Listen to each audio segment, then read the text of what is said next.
he take you to a fancy restaurant, what you think he gonna want? Some. Right. Ooh. So He wants some. right. And y'all know what some Some is. is Some that. make He you want dumb, that. so He you- want that there. Some That make there. you dumb, so you don't get You don't get none. Some dumb chow Oh. You with know extra what, gravy. That's you probably don't want gravy. Anyway, moving on. I'm just saying you probably don't want gravy. I think that's key. Speak for yourself. Yeah. So shout out to Love McPherson, our life coach. I'm noticing all the food references here. I'm hungry. I'm hungry like too, I'm straight so off work, yeah. and I'm just listen. I went to Portillo's with my fiance about noon, and I haven't eaten since. So You can't do that to yourself. Yeah, It's a long You time. about due. yeah. Which Portillo's you go to? The one in Tinley Park. Okay. Yeah. And, On 59th you Street. came good? over here without food for us. I mean, I was at noon. Was it good? It So was very good. you got a fridge chicken there. sandwich. Oh. I had the chicken sandwich because we were running. I wanted a beef. You know, I love their beefs, but I couldn't eat the beef and still drive No. because I've been asleep. I'd have slept at the light or something.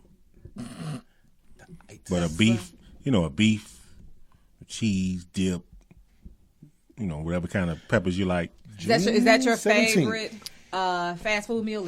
What's your favorite fast food meal? Is that it? Favorite fast food, man. Well, it'll be that Chinese food, some ribs. Any kind of Chinese Not any food? kind. I mean, the one on Country Club Hills. Because that's clear. Which one, Fred? Okay, I'm sorry. China Star on 183rd and Pulaski, where they will say hello if you say hello back. Can they sponsor the show? I mean, let's be You real clear. asked, but yeah. I don't know. But see, anything from Portillo's is good. But something like that is a great Yes. first date. Yes. Just sit And if I can't talk. take you there, and you like, if I want to take you to Applebee's or Chili's or something like in that realm, and you like, go there, okay. I'm trying to go there to get the fried green beans. I'm trying to. I mean, we ain't even got to go on a date. Don't you want to take your cousin right to the Applebee's here in Munster? No. Okay. Now, would a good first date be Hooters? Yes. I would love to see his reaction. Absolutely. Yes. Absolutely. But I'm the girl who would go with her husband to the strip club. Like, that wouldn't bother me. I'd be like, all right, Yeah. look but don't touch. Don't get There you solo. go. Right. You like to see him hey, I like to see him with happiness Right. in his eyes. Right. I went to Hooters on our honeymoon. What had happened was Nothing else was on. no. But speaking of first date, our first date was riding around the south suburbs and stopped at Haagen-Dazs ice cream and got some ice cream. Now, that's beautiful. I love that. That's beautiful. Like ice cream. You should let your date know if you lactose intolerant. But ice cream Well, you gotta and just- long walks, that's great. Before You know you what? kick in, No. though. Now, this is what I used to do back in the day because I was cheap and didn't have no money. You weren't cheap. You just didn't have any I didn't have no money. I would have like $5, Frugal. right? Right. And then I would time it. It's like like the White Sox, every Saturday night when they at home, it's fireworks night, right? So I would time it to pick her up. I get her around the 7th inning. Okay. We drive, like a boss. next to the expressway, next to the stadium. She's like, what we doing? I'm like, let's get out. Let's, whatever. Well, and there's the fireworks. yeah. Ooh, ooh, ooh, ooh, ooh. You know what I'm saying? And then, Unless you're me and don't care about fireworks. right. Then you take the $5, and this is way back when. Get a couple of Polishes. Or Maxwell Street. Maxwell Street. Get a couple of No, Polishes. we don't never get no sponsor. Right. That Get a couple of Polishes. And then go to the lakefront. Let's have a walk. And And, to me, that's simple. That's simple. I had to do it because I had no money. But But see, it's simple. Today, I would enjoy that. Not today, because right now, because it's cold. But Didn't that on weather the change summer, real quick? It absolutely changed. Like a boss. So for me today, as a 40-year-old, that's great because we're just getting to know each other. Now, don't get me wrong. I like Catch 35 Oh, yeah. and Dine and all of these places, but these are not every weekend Right. things. I like theater. So I do Yes. want to go downtown. I like to Yes. put on my granny's beautiful red coat and Yeah. style out. Let's go But see I a ain't play. asking you to do that first date. You know what I mean? That's a lot, I think. Right. And I guess it just depends on Let's what go your to- expectations are. Let's go to Madison and Pulaski and talk about people. Well, maybe not That'd out be loud. your first and last date. Right. My family lives nearby, but we probably not just gonna hang out right there. But thanks. Some of them is. Probably. That's okay. Some of them is. That's probably a poor decision. That's my spot, though. That's probably a poor decision. Let's go back to the park and the feeding the birds and all that nice. Right. Man, you do this Took it way too far. Episode of First 48 or something, man. There's a sponsor. Right. You're like, do you need new caskets? No, thanks. We're just gonna go here to the But park. like you said, people expect too much too soon and don't have the patience to just let it evolve. You asked the question, Mike, look, what is it about? And Fred's answer was, a lot of people don't know. That's true. And then some people are insecure. Some people are looking for somebody to fill a personal hole, whether that's a parental hole or a hole left by a former lover, whatever that looks like. They're looking to, well, I've gotta.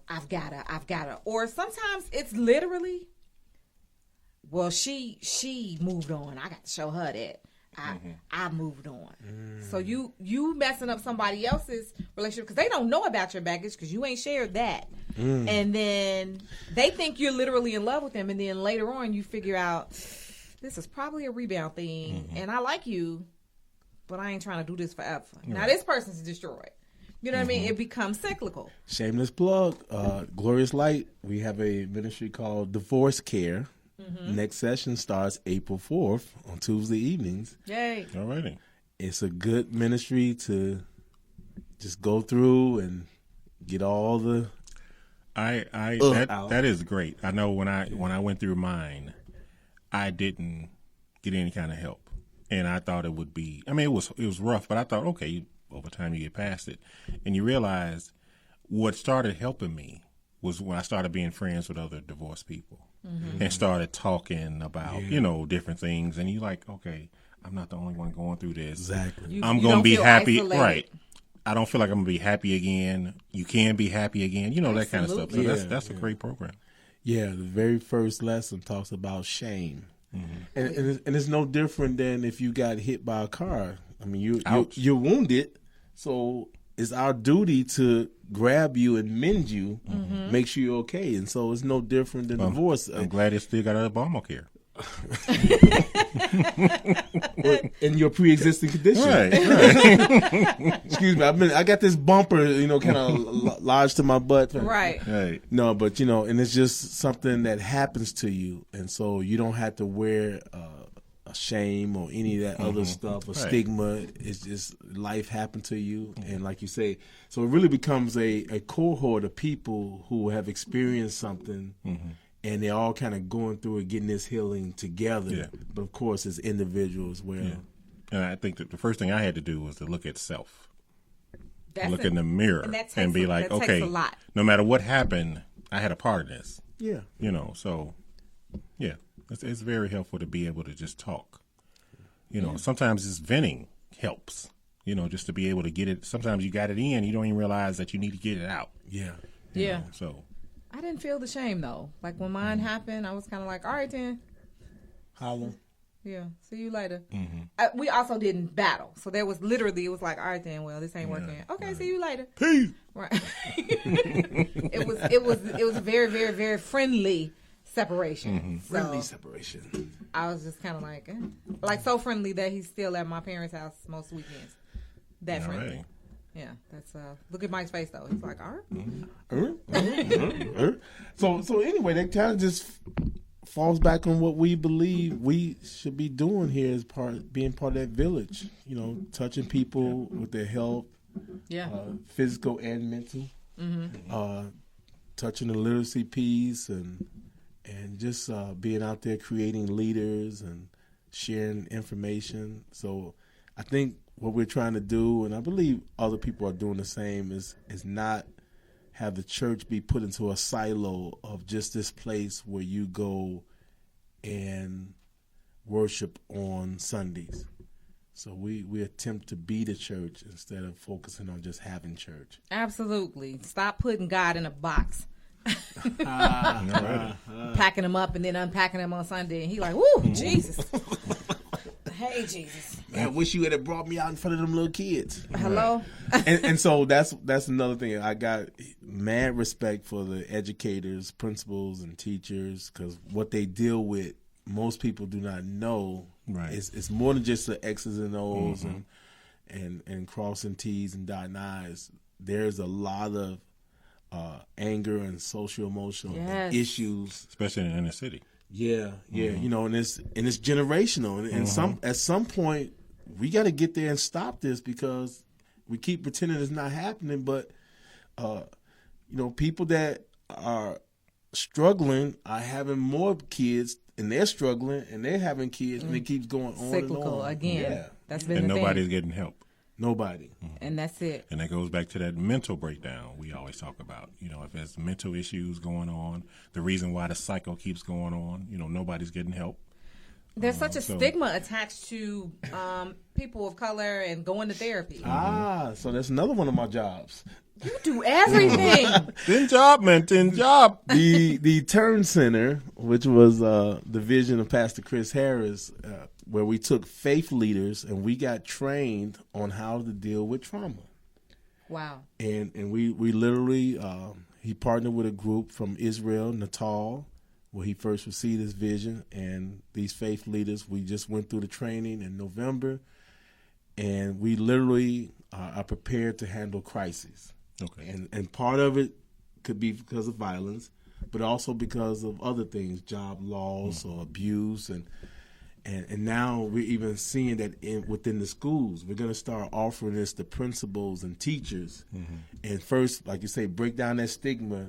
There's nothing wrong with you for wanting to talk about this and to get this off your chest. Absolutely. And so we the church, we're trying to change the messaging and remind people that if you talk to a mental health professional, you are not dishonoring God, you are not crazy, and you don't have to walk around like something's wrong with you. Absolutely. It's self-care. Yeah. So what do you do since you've been trained? What do you do in the case of if you go to Portillo's, you ask for a beef and you ask for a dip, and then they don't dip it, and now you got to go in there and act a fool? Does that qualify as crisis? Because it's trauma, though. It's not. You know, because you want to dip and then it's dry. Suck. You know, See, then but how like you a- handle that? Yeah, see, I like mine dry I'm because gonna turn my mic off and leave. Y'all crazy. But that's real. That's real talk, though. It's not really good crisis. How do you calm yourself down from going off on the manager? because you realize that go back to the new Jim Crow. You don't want to do anything because when you were a kid, it was funny. Right. Mm-hmm. Now you're 40, it's a felony. Right. Yeah. So ask yourself your last words. But they messed up my beef. Right.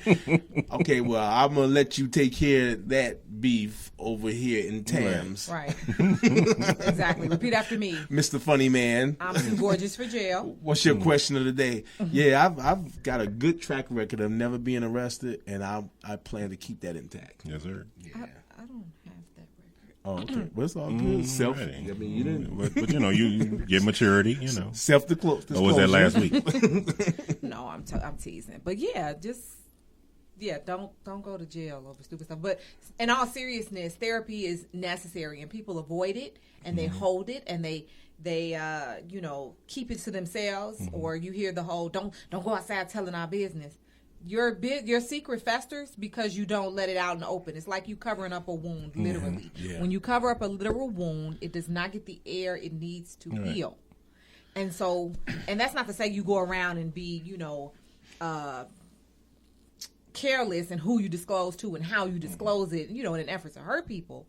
But that's different than seeking help. Right. Professional help. Professional help, people who are trained. And there's a such thing, if you're a believer, as a Christian therapist. Or if you're of a different faith, there are therapists in that faith. And like that's you said, you need. break that cycle. You start with the kids. Yeah. And when that cycle's broken with them, then as they start having kids, now they can teach their kids it's okay. It is okay. Exactly. Shout out to all of our therapist friends who have been a part of AVibrantMix. We have had a wonderful, wonderful conversation about a variety of things. Mike Neal of Glorious Light Church and Leading with Literacy, thank you so much for being a part. Two of my jobs. Yeah, that's just two of your jobs. You're a therapist, you cook, you smack people. What else? I'm sorry, that's Fred. My Do fault. you do lawns? Right. I don't get to do that anymore. Oh, My wife took okay. that job away Well, from never me. mind. Your wife took it back.